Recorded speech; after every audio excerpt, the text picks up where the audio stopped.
ধরো নেইমার এবং মেসি এট এ টাইম এই ফুটবলটাকে এসে দুইজন দুই দিকে লাথি মারলো, একজন এইদিকে একজন এদিকে, তাহলে ফুটবলটা কোন বরাবর যাবে?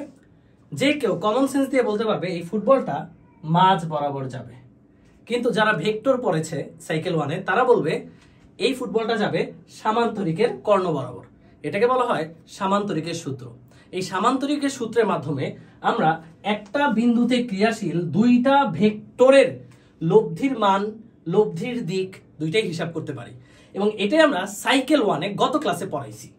এখানে পুরোটা সামারি করা আছে, লব্ধির মান, লব্ধির দিক, লব্ধির সর্বোচ্চ সর্বনিম্ন মান। এরপরে কি পড়াইছি? লব্ধি রিলেটেড যত টাইপের কঠিন প্রবলেম আছে, আমাদের ইউনিক টাইপ অফ প্রবলেম, যে প্রবলেমগুলো আমাদের বিভিন্ন পাঠ্য বইয়ে আছে, ইঞ্জিনিয়ারিং কোয়েশ্চেন ব্যাংকে আছে, সেগুলো আমরা সলভ করেছি। দেখো এই একটা, এটা খুব দারুণ একটা প্রবলেম, বিশাল একটা প্রবলেম। এরপর এটা খুব ছোট একটা প্রবলেম, এরপর আরেকটা দারুণ প্রবলেম। সো এই হচ্ছে ভেক্টরের আমরা যেই লব্ধি রিলেটেড প্রবলেম সলভ করাইছি তার একাংশ। তো তোমাদেরকে বলে রাখা ভালো যে আমাদের এই লব্ধির রিলেটেড, মানে দুইটা ভেক্টরের লব্ধি রিলেটেড যা কিছু আছে আমার সাইকেল 1-এর স্টুডেন্ট এখন পারবে।